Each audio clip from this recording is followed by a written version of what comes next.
Pronto lá, tem 1 e 2, vamos lá. Primeiro aí. Você é primeiro. Posso falar? Pode? Então é lá. Então, tanto faz.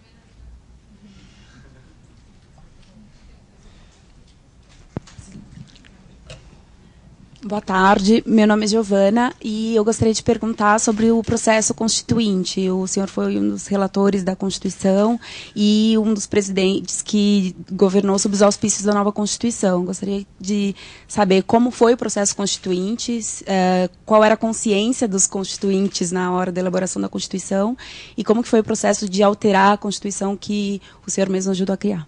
Obrigada. Bom, essa pergunta requer uma palestra inteira, né? Vou passar a tarde respondendo.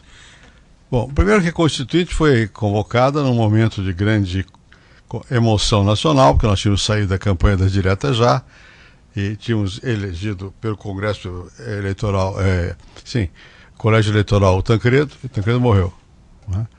E aí veio o vice-presidente, o José Sarney, que na verdade tinha sido presidente do partido que tinha apoiado o regime militar. Então era tudo muito complicado. E o poder mais efetivo estava nas mãos do PMDB, partido ao qual o presidente Sarney havia aderido, e o chefe do partido, do PMDB, era Ulisses Guimarães, que ademais foi eleito presidente, ele era presidente da Câmara dos Deputados e foi eleito presidente do Congresso. Então ele era realmente o homem forte desse processo de transição. E com o fato do presidente Sarney não ter de imediato legitimidade, porque o eleito foi outro, etc., ele não tinha muito como interagir construtivamente com a Constituinte. Havia uma situação de uma certa apreensão da parte dele e de parte a parte, né? Com o tempo isso foi melhorando, mas foi assim. E os constituintes, como era natural, embora essa Constituição tivesse sido eleita com duplo mandato, quer dizer, as pessoas eram ao mesmo tempo senadores e deputados, funcionava o parlamento nos tempos habituais, e congressistas constituintes, por exemplo, podiam criar uma nova Constituição, mas eles tinham lá a sensação de que podiam fazer tudo de novo. E um pouco, eu fui professor na França, na Universidade de Paris e na Nanterre, quando houve a famosa movimentação dos estudantes de maio de 88, né? E quando eu chegava na Assembleia Constituinte, eu me lembrava de Nanterre. É proibido proibir. Né? Todo mundo queria falar, era muito difícil dar um certo rumo para que se criasse alguma coisa. E com a autoridade do Ulisses Guimarães, ele mantinha aquilo ali com uma disciplina bastante férrea. Eu era líder do, então, MDB no Senado, PMDB no Senado. Havia um outro líder do PMDB que chama-se Luiz Henrique, que hoje é senador, foi governador de Santa Catarina. Estou falando um pouquinho baixinho que me extraíram um dente há pouco. Então, a velhice é dura, viu? Bom, então era o Luiz Henrique e o Mário Covas foi eleito o designado relator geral da Constituinte. Nós formamos a maioria. E tinha a oposição, que era o antigo, virou depois uma coisa chamada Centrão, no tempo que quando o Sarney ganhou mais poder, reorganizou sua base e criou esse Centrão, que era um pouco mais conservador, e tinha os que tinham vindo do passado, do PFL naquela época, e outros do PDS, enfim, havia muitos partidos, mas o controle estava na mão do PMDB, mas um controle relativo, porque todo mundo queria opinar. Então, o Ulisses me designou para ser relator do regimento da Constituição. Bom, então tinha que dizer como é que se faz a Constituição. Os deputados não aceitavam nada, eles não queriam nem ter um ponto de partida, um documento para... Todo mundo queria participar de tudo. Então nós copiamos o que tinha sido feito em Portugal, que foram criadas várias comissões, todos os parlamentares participavam pelo menos de uma comissão, que todos queriam participar da Constituição. Eu e o Nelson Jubim, que eu pedi para me ajudar, que naquela época era deputado, fizemos o regimento e de alguma maneira desenhamos os vários capítulos da Constituição, porque criamos as comissões para esses capítulos. E foi criada uma comissão chamada de sistematização, que deveria somar os resultados dessas várias comissões. Bom, o processo foi muito complicado, porque cada comissão tinha lá um certo número de deputados, proporcional aos partidos, e apresentavam propostas e foram cada comissão moldava a sua proposta para aquela matéria. Por exemplo, sei lá, a questão da Previdência Social, tinha uma comissão. Não tinha nem isso, era Seguridade Social, chamava. Depois, Comissão de Educação, Comissão de Finanças, por aí ia. E depois isso tudo ia sendo juntado, tinha que ser passado pelo crivo da Comissão de Sistematização, que era a mais importante, porque fazia isso tudo. E do mais, foi designado um relator-geral da Constituição, que foi designado o deputado Bernardo Cabral. Bom, então, pelas regras, ele pegou tudo isso, essas várias contribuições, e nós passamos pela Comissão de Constituição, de Sistematização, e ele me apresentou um primeiro esboço dele, Bernardo, como relator, que desagradou a todo mundo. Desagradou ao governo, à oposição, a todo mundo. Mas, enfim, foi um ponto de partida. E depois nós pegamos tudo isso e nessa Comissão de Sistematização fomos refazendo a Constituição. Naquela época, a ideia era a seguinte: tem que colocar tudo na Constituição para poder ter força. Só contar um pequeno caso. Um dia um grupo de pessoas me procurou no meu gabinete e disse: ó, senador, aqui tem uma coisa errada. Nós somos bibliotecários e nós não estamos na Constituição. Eu falei: mas por que tem que estar na Constituição?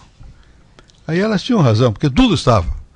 Guarda florestal, como chama, ferroviário, todo tipo de polícia, tudo entrou na Constituição. A parte relativa aos juízes é de uma minúcia imensa. Enfim, todo mundo pressionava para que fossem seus direitos assegurados na Constituição. Depois, além disso, nós criamos, eu mesmo inventei essa história, ou aceitei no relatório preliminar, que podia haver as chamadas emendas populares. Quer dizer, pessoas que não eram constituintes, desde que tivessem um certo número de assinaturas, podiam apresentar uma emenda à Constituição, ao projeto de Constituição. Ainda com uma novidade, que era que as pessoas iam lá no plenário defender. Ou seja, não parlamentares apresentavam emendas e falavam na Constituinte. Não votavam, mas falavam.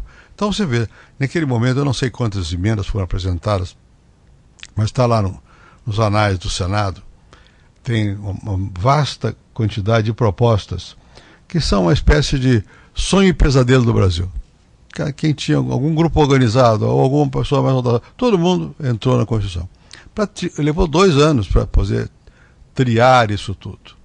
Quando estava tudo mais ou menos triado, discute para cá, discute para lá, vota 1000 vezes, não sei o que e tal, o presidente Sarney se opôs ao que a Comissão de Constituição tinha feito, que era criar o parlamentarismo. Então, aí ele criou esse tal Centrão, que foi uma reorganização das forças políticas, porque eles achavam que a Constituinte tinha ido muito à esquerda. Na verdade, não foi bem assim. A Constituinte o tempo todo tinha uma proposta à esquerda, outra à direita, e nós mais ou menos equilibrávamos aquilo. Por exemplo, o jornal de trabalho. Vamos reduzir para, sei lá quantas horas, para 40 horas ou para 38 horas. O outro diz: não, tem que ter 48. No final saía 36, 38, 40, mais ou menos isso. Fomos tentando, enfim, que a função do parlamentar é você mais ou menos equilibrar as forças, até porque a Constituição não é para um partido, é para um país. Então tem que dar margem que possa se acomodar tendências variadas. Bem, então veio essa coisa do parlamentarismo. E houve uma reação do governo muito forte e acabou ganhando que o regime seria presidencialista. Mas a Constituição já estava pronta. Então a Constituição foi pensada no espírito parlamentarista e justaposto a um sistema presidencialista. Até hoje é assim. Se você olhar a Constituição com jeito, você vai ver que tem muitas coisas ali que dependem do Congresso, que num sistema presidencialista não devia ser. Bom, na última hora, ou não na última, num dada altura, o Ulisses Guimarães, que era um homem experiente e um grande chefe, grande líder, disse: olha, tem que ter algum instrumento para o executivo poder governar. Aí criamos essa história de medida provisória, que agora todo mundo critica. Sem a medida provisória parava tudo, porque o sistema de votação e não sei o que e tal. Então isso foi copiado da Constituição italiana. Mas que lá na Itália é parlamentarista. Aqui é presidencialista com medida provisória. Quer dizer, é uma coisa bastante esdrúxula. Por outro lado, a Constituição foi aprovada em 88. E o Muro de Berlim caiu em 89. Então, a parte econômica era toda de inspiração nacional desenvolvimentista, estatista. Então, monopólio de tudo. Bom, então a Constituição era muito positiva do ponto de vista de direitos, ela é um avanço enorme na parte social, na criação do SUS, Seguridade Social, ela dá instrumentos para você começar a mexer na questão da educação, mais ou menos, e tem muitos aspectos positivos. Cria a Consultoria Geral da República, melhor, separa a Consultoria Geral da República da Promotoria Pública, os promotores passam a ser fiscais da lei perante a sociedade e não agentes do governo, e a Advocacia Geral da União cuida do governo. Enfim, demos ao Supremo Tribunal Federal o que ele está exercendo agora, capacidade de ser um sistema regulador da Constituição mais eficaz, só agora que ele começa a tomar decisões mais nessa direção, que leva muitos anos para consolidar a democracia num país, né? Então isso é um processo. Desse ponto todo ela é positiva, mas ela tinha alguns gargalos que dificultavam avançar, sobretudo na parte econômica, que tudo era monopólio. Por exemplo, uma empresa brasileira de capital estrangeiro não podia ter as mesmas condições de uma empresa brasileira. Quase todas as grandes empresas aqui são brasileiras de capital estrangeiro. Então, é difícil você funcionar com dois sistemas, a questão. E você não podia ter nem mesmo exploração de petróleo de capital de risco, que no tempo do gás eu tinha, acabou. Tinha que ser só o Estado. O detentor do monopólio passou a ser a Petrobras, e não o Estado. Enfim, houve uma opção de questões que tiveram que ser pouco a pouco revisadas. A Constituição prevê o modo como ela muda. O modo principal nós perdemos, que era uma revisão constitucional. 5 anos depois, como foi feito em Portugal, teria sido possível rever. Mas 5 anos depois, o presidente era o Itamar Franco, que tinha menos condições ainda do que o Sarney para exercer um papel de liderança na Constituição. E o pensamento dominante na época é que qualquer mudança iria contra os direitos dos trabalhadores. E como nós tínhamos assegurado muitos direitos, havia um fantasma de que qualquer mudança vai ser contra os trabalhadores. Não era, mas foi então não mudou nada. A única coisa que a Constituição, a revisão constitucional fez, foi que ela reduziu o mandato de presidente de 5 para 4 anos, e na hora de votar, a reeleição nunca votou, porque acabou o período. Então ficou uma coisa capenga, só 4 anos sem reeleição. Enfim, não passou. Então tivemos que fazer emendas. A Constituição diz como é que você faz. É dificílimo. Para mudar a Constituição, você tem que aprovar separadamente no Congresso e no Senado, com 2 votações majoritárias, 2/3. No caso do Congresso, tem que ter 308 votos sobre 513. E, além disso, depois de aprovado um texto, qualquer líder, não qualquer, mas quase todos os líderes podem pedir uma nova votação. Então você vota infinitamente. Vota 10 vezes a mesma matéria. É muito difícil de mudar a Constituição. E, bom, eu consegui fazer algumas emendas. O presidente Lula preferiu não mexer muito no assunto e não enfrentar dificuldades dessa natureza no Congresso. Agora o presidente Dilma está mexendo uma coisa importante, que é da Previdência. Que quando eu tinha terminado meu mandato, já estava feita a reforma, faltavam 2 votos. Veio o presidente Lula, anulou e fez uma nova emenda. A nova emenda eles aprovaram, mas precisa de regulamentação, nunca foi regulamentado. Agora o presidente Dilma está regulamentando. O que é isso? É que na Previdência dos funcionários públicos, eles não sejam como são hoje, de integral e tem certo top de idade, não sei o que, para evitar a crise da Previdência. Então é isso. Foi muito difícil, mas toda a Constituinte é difícil. Nós, ali no Brasil, a situação especial era ainda de que aqueles que tinham dominado antes, que eram de base militar, não perderam a guerra. Então não houve, como na Argentina. Na Argentina houve um desastre das Malvinas, as Forças Armadas saíram do poder e foram para casa desmoralizadas. Aqui no Brasil não.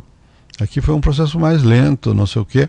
Então não dá para fazer uma Constituição que fosse tábula rasa de tudo. Tinha que ser uma Constituição que começasse a se aperfeiçoar. Eu acho que, contudo, ela foi positiva e ela permitiu o Brasil estar andando com essa Constituição que está aí. Frequentemente desrespeitada pelos próprios governantes, mas de qualquer maneira é um marco importante do Brasil. Outro.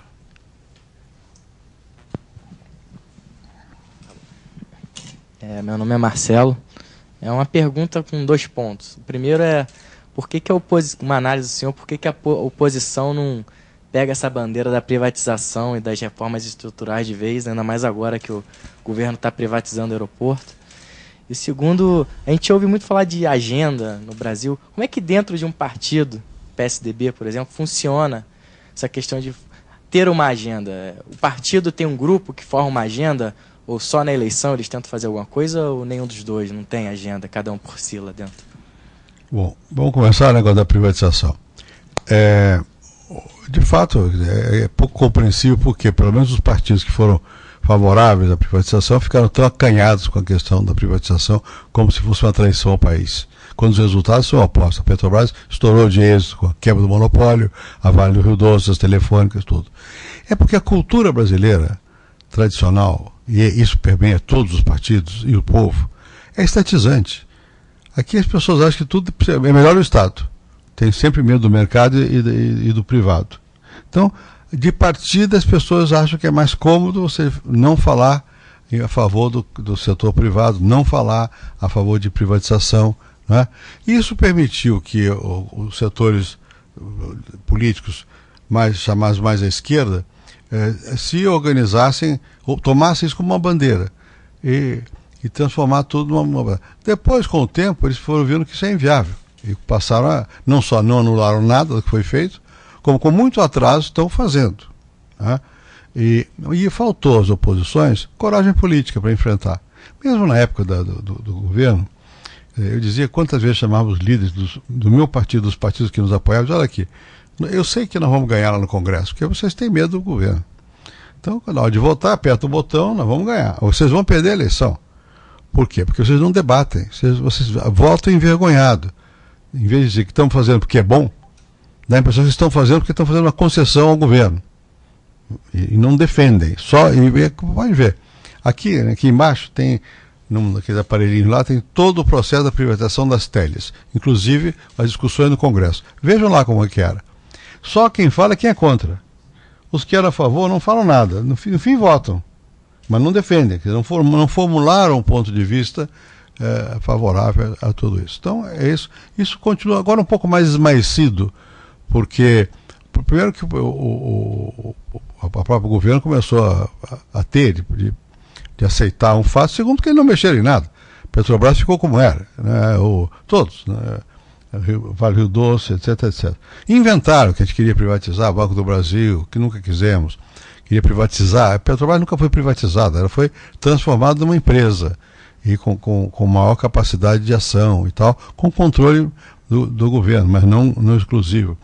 Então nunca houve e não há até hoje um vigor ideológico na defesa disso. O pessoal ficou com medo, parece que eu falar isso eu vou perder voto, não sei o quê. Se você for ver as pesquisas de opinião, quando nós fizemos, foi tudo a favor. A quebra do monopólio da Petrobras passou no Congresso com enorme facilidade. As telefônicas também. E os inquéritos de opinião pública, tudo era a favor. Porque a opinião pública, ela muda. Você que explique. Para que serve líder? É para falar. O líder não está lá para dizer o que a pesquisa disse. O líder está lá para dizer o que é certo, o que ele acha que é certo. E tem que brigar, e tem que criar na opinião pública um apoio. Como não houve quem fizesse isso, ele ficou assim meio esfumaçado até hoje. Agora, quanto à questão da agenda do governo e dos partidos. No Brasil, a agenda prática quem tem sempre são os governos. Quando tem. Quando o governo não tem agenda, o fisiologismo aumenta.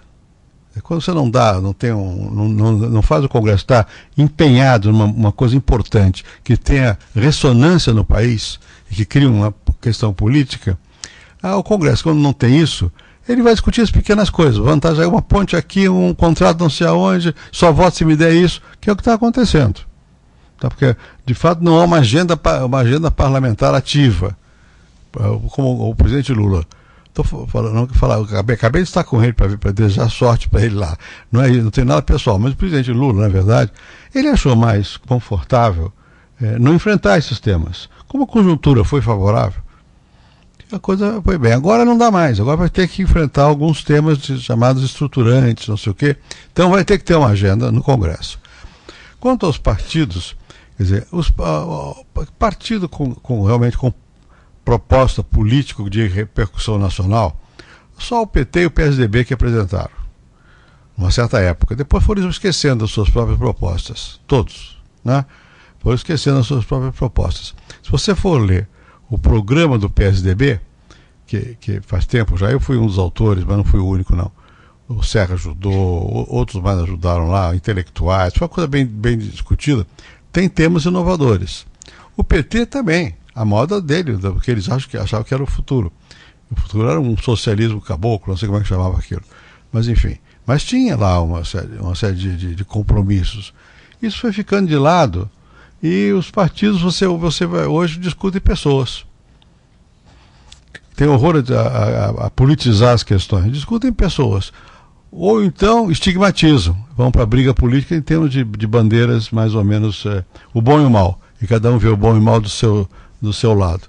Então não é só no Brasil isso não. Tem uma perda grande de relevância para os debates ideológicos, até porque nós estamos assistindo uma coisa que é complicada. No fundo é a prevalência do mercado. No fundo, ao contrário do que aqui agora não, por causa da crise, não sei o quê, uma certa Venezuela e tal, parece que negócio disso. Mas em geral, o que regulou tudo foi uma expansão enorme do mercado, né? Bom, isso também não é bom. Você não pode fazer um país igual ao mercado. O país é uma outra coisa. A coesão social depende de vários outros valores, da democracia, da decência, da educação. Mas nós fomos um pouco obnubilados pelo crescimento econômico e pela finança e pela taxa de câmbio. Então é isso que se discute. Ninguém está discutindo. Agora eu acho que estamos, por causa da crise mundial, porque estamos chegando a certos limites aqui no Brasil mesmo, da possibilidade de crescer sem mudar muita coisa, você vê que começa a discutir de novo como é que vai ser a questão tributária, o que vai fazer com a infraestrutura, o que vai fazer com a educação. Então talvez haja um novo momento para os partidos se reposicionarem. Vamos lá.